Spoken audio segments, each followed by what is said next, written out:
Welcome, everyone, to the first Ecotherapy Clinicians Café. This is a virtual forum for folks interested in ecotherapy to discuss relevant clinical topics. Hello, my name is Carol Koziel, and I am the founder of the Canadian Ecopsychology Network, the host of this series. Linda Bazell and I co-created this program. Today, seasoned therapist and clinical supervisor Melissa Clews-Hunt will share her journey getting started in ecotherapy. Melissa is an individual, couple, and family therapist and clinical supervisor. For over 14 years, Melissa has been providing clinical supervision to therapists and has been a therapist herself for over 17 years. Her specialty is including nature in the work. Melissa runs her private practice, Healing Spaces Therapy, in Guelph, Ontario. She is a registered psychotherapist in Ontario and is both a registered marriage and family therapist and an approved supervisor with the Canadian Association for Marriage and Family Therapy. Thank you so much, Melissa and Linda, for launching this new CEN series today. And now we'll turn it over to you, Melissa. Thank you so much, Carol. Thank you, Linda, and everyone for being here today. I'd like to start our time today with a land acknowledgement. I acknowledge that I live in the traditional territory of the Haudenosaunee and Anishinaabe peoples under the Treaty of Between the Lakes. I offer gratitude to the Indigenous peoples who live here now and who have lived here for thousands of years for the legacy of caring for the land, water, fire, and air. I acknowledge the many creatures and living beings whose habitat was here and is here today. I acknowledge the ongoing impacts of colonization and systemic oppression of the people and the land on which I reside. Today, as we gather and discuss ecotherapy in our clinical work, I invite us to anti-colonize this work. I invite each of us to widen our systems of care and responsibility to include our relationship with all of the earth. So thank you for taking your time to be here and gathering today to discuss this important topic. And I was asked to share a little bit of my journey into ecotherapy. So as Carol shared, I'm an individual therapist, a couple therapist, a family therapist, and I'm a clinical supervisor. And my private practice is in Guelph, Ontario, Canada, for those of you who are in Canada or beyond. And yes, I provide clinical supervision. So for folks in Ontario who are working towards CRPO, who are part of Canadian Association for Marriage and Family Therapy, I supervise folks with other credentials, therapists who've already completed their required clinical supervision. I do supervision of supervision, so for folks who are working to become supervisors. And then I also provide ecotherapy clinical supervision, which is such a joy. And I do that in the context of individual supervision, dyadic, so 2 folks and me, and group. So if any of you at this time or in the future are looking for clinical supervision, feel free to reach out. I really love doing this work. So in terms of my journey into ecotherapy, earlier in my career, there would be times where I would try and get outside every chance I could possibly get through my workday on my lunch breaks. Any chance that I had in between sessions, I would step outside, go for a walk, go for a run, any kind of excuse to be outside. And sometimes I would return to a windowless office and could feel the difference in my own being, of my own wellness. And so it just got me thinking about, is there a way to bridge this part of my life into my professional world and my role as a therapist? And so I sought out looking for ecotherapy. And in the context that I was working at in the time, it was an agency setting. And so I had to address some kind of administrative levels around permission to be able to even start bridging that work. And so I named that as potentially, for those of you who work in different contexts, sometimes there's sort of those contextual layers that we need to address first. And once I had that permission to go forward in bringing this new form of therapy that I was gaining understanding of I then gained permission from some particular clients in terms of, this is an area that I'm, learning about. Is that okay for you if we integrate some of those conversations into the work? And I just sort of started listening for themes of nature as people would bring them organically in their conversations. And I had a particular client at the time where it seemed to really fit in terms of, she talked about her home being a very abusive, chaotic space. And so for her own respite, she would go out into her very small front yard with this wonderful old tree, and she would sit and just be in the presence of this tree, and how grounding and nurturing that was for her. And so that felt like a real natural opening into being able to dig deeper and explore further those kinds of conversations with her. And so over time, these conversations evolved and expanded. And so for me, it kind of built in me more and more of a yearning to bring this more into the forefront of my work. And so over time, I was able to start up my own private practice where I was able to put out to the world, this is the work that I do. And so I've been doing that work now for 7 years in my private practice. And at the time of switching from an agency setting into private practice, knowing that private practice can be such an isolating kind of context to work in, I co-created an ecotherapy consultation group. So a group of other therapists and clinicians where we are wanting to integrate conversations about nature and being able to explore that together, the ethics, the how-to, the what's it like as a human to live in this time, and as a therapist in terms of how to bridge this work. And that group continues to meet, which is wonderful. And I know the question that comes up on the Canadian Eco-Psychology Network frequently is around training. So training in this field. And so at the time, for me, there wasn't any set formal training in ecotherapy. I do come at this work with the foundation of formal training through my master's degree, doing 2 years of clinical training under Canadian Association for Marriage and Family Therapy, and then several years of training to become an approved supervisor. But in that training, I was fortunate enough to be brought into systemic lens, a systemic way of viewing our clinical work. So what I mean by that is, instead of just meeting with an individual, even if I'm meeting with an individual, I'm not just thinking of them as an isolated entity. I'm thinking of them in the context of their family system, in the context of their cultural system, in the context of political layers of power and privilege that flow through all of that. So ecotherapy to me just feels like a natural extension of that, of our relationship with all of the earth and the ways that that impacts all of these layers.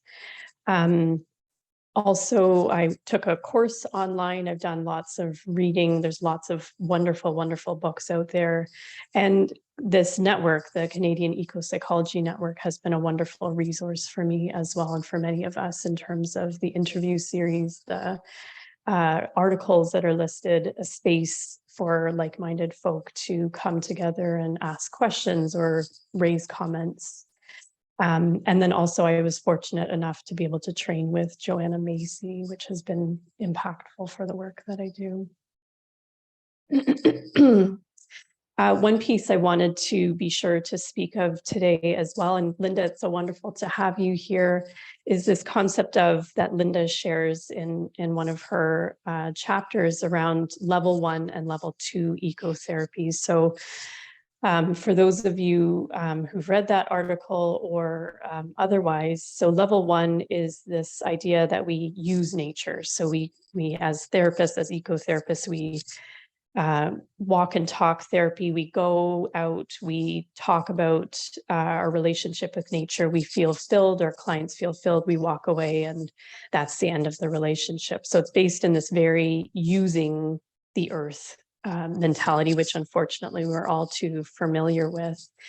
And instead, level 2 ecotherapy, or more of a reciprocal relationship with the earth, invites us into looking at it in a two-way relationship. How do humans benefit as well as the earth benefit from these engaged relationships? So not so human-centric. So some examples that I wanted to bring to you in terms of how that actually might look in terms of my own experience of that is, for example, when I'm outside with clients and I'm approaching a natural space, it's instead of just barging in and assuming that it's okay for us to be there, we don't even necessarily even realize that we're doing that. We walk into a park or we walk onto a trail, and it's just like this assumption, of course I'm here, of course I'm going to be here, but kind of slowing that process down, inviting us to tune into noticing who's here, like what living creatures are here, noticing the air, noticing any smells that you're picking up on. What does it feel like even to move from more of a human built space into more of a natural space, approaching the natural space with respect, even inviting clients to ask for a sense of permission to be present, and not even just a yes or no, but what manner of being do we have permission to be present? If I'm doing an experiential exercise with a client, either in a nature space or with a nature being perhaps that they're holding or interacting with, it's again engaging from a place of a two-way relationship, not just a human-centric place. So noticing, slowing down, listening to the earth, hearing what the earth might be asking for from us and how might we respond to that. Acknowledging that we may be making our own projections of assumptions of what the earth is speaking, and that that's a process that we are learning or relearning in terms of a language of listening deeply to the earth, that's an element of colonization that we've lost and that we can work to regain in terms of really listening deeply to the earth. And if I'm with a client and we're concluding our time with either in a nature space or with a particular nature being, it's again, kind of as you would with another human, ending a time very intentionally. So offering back, even if it's an energy of gratitude or awe, an invitation to kind of, the way I say it is, as we end this time in whatever way is fitting for you, is there something that you wish to offer back? It can be something tangible. It can be something like gratitude, like awe. Sometimes I've seen people take their water bottle and pour some water over a plant as a very tangible way of giving back. And so it feels like, again, that important feedback loop of it being a two-way relationship. And after, perhaps if I'm out in a natural spot and the session is done and the client has left and I'm in that space, standing outside where we met, sometimes I'll take a moment to energetically thank the land, the water, the air, the sun for the work of what just happened, from a kind of synergistic kind of way, but also like a very concrete way. Quite literally, we can't live, we can't do this work if we aren't eating from the earth, if we aren't drinking water, if we're not breathing the air, if the sun isn't giving us warmth, that, if without any of those elements, we just can't even live, let alone do this work.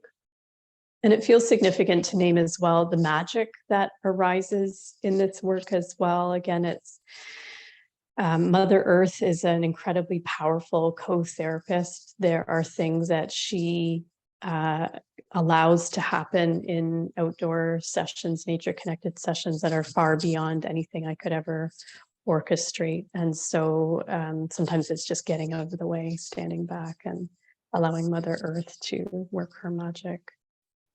Another piece of reciprocity too can be in your business model. For example, Linda, you were speaking of this before we logged on today, but part of the business model can be taking a portion of the earnings that you make and directing them back into land-based initiatives, or participating in tangible restorative work in the land that you live in, work with. Another example of reciprocity is in my use of language. So we're all too familiar with using the earth as a form of the way that we speak about relationship, and that's such a abusive relationship. And so shifting that into more relational, respectful language. So instead of it, speaking of they, being is a word that I use, like a nature being, or others here, if you're speaking of plants or trees, the others here who are present with us. Also, it feels significant to speak about decolonizing, anti-colonizing ecotherapy. So first and foremost, it's a recognition of our position of power and privilege as therapists in our relationship with clients, especially for those of us who may be white settlers and who have benefited from white supremacy and colonization. So it's an intentional undoing of these systems of oppression that we are all participating in, so actively dismantling them. So what that may look like in the actual process of therapy is speaking with clients, for example, who are Indigenous or racialized, about intergenerational trauma, the impacts of that, systemic oppression and internalized oppression. I think that's been a really powerful piece too, where people can pick up that story of pathologizing themselves. And so even naming that that's actually part of an internalized oppression, that there have been systems that have invited them into ways of thinking of themselves in that way. And how we do this work also can be decolonized. So family systems is a great way of shifting, instead of, again, that very individualistic kind of siloed way of looking at our work. It can be brought into family systems, even clan systems is sort of like a wider way. Can be integrating Indigenous wisdom, such as nature as kin. Family, this is our family. The wisdom of Indigenous language can be an invitation of traditional healing practices and spirituality. And with that, I'm cautious too in non-appropriative ways, again, for myself as a white settler. So for me, it's decentering myself. It's like coming more from a place of curiosity, of invitation, very client-led, so inviting clients to speak of their own ethnic, spiritual connection with the earth, and me taking more of a role as a witness or listener. So again, kind of acknowledging the power structures that exist in therapy and intentionally decentralizing that. And the last thing I want to say about reciprocity in this work also is, in general, I view my role as supporting people to deepen their bonds with themselves, with one another, and with the earth. So it's very relational. And in my own spiritual perspective, it's very visceral for me. So I'll kind of describe it with my hands if you can see me visually, but it's like the wind that exists in the earth, and it's blowing behind me, and the wind blows in me and through me and then out into my work. But it's the wind blows far beyond me as well, that it's like there's a piece of work, a place that I have. Another metaphor is in the web. I occupy my position in the web, but I'm not the whole web. So it's like this wind that carries from far beyond before me. I'm kind of a vessel that it blows through, and an important piece of, this piece, but then it's like far beyond. So it's also a release then also back out into the earth, kind of far beyond anything that I can be part of. So it's sort of both an intentional piece of my place in this and then the far beyond. So that was a little bit of background about me in my practice and how I got started. And I think we'll shift now into any questions you have about getting started as an ecotherapist. Thank you, Melissa. We'll go to the big group now.